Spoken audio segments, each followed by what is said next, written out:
তো আমাদের কিন্তু নতুন করে কলা খাওয়া শিখতে হচ্ছে। আমাদের কিন্তু সবকিছুই শেখার বিষয় আছে। তো এটা হচ্ছে একটা কলা। আজকে আমি আপনাদেরকে শেখাচ্ছি কিভাবে স্মার্টলি কলা খেতে হয়। প্রথমে আমি এরকম একটা চিকন ছুরি নিয়েছি, আর এই ছুরিটা দিয়ে এই যে এই অংশটা আমি কেটে নেব।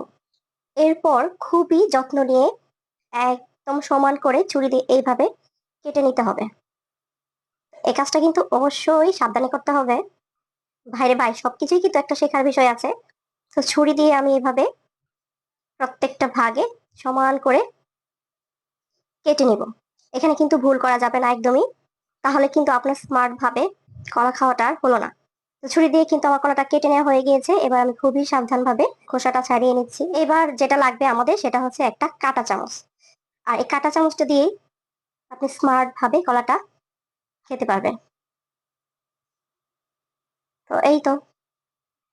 তো আপনি যখন কাঁটা চামচ দিয়ে কলাটা খাওয়া শিখে যাবেন, তখন ভাববেন যে আপনার অনেক কিছু শেখা হয়ে গিয়েছে এবং আপনি একজন স্মার্ট।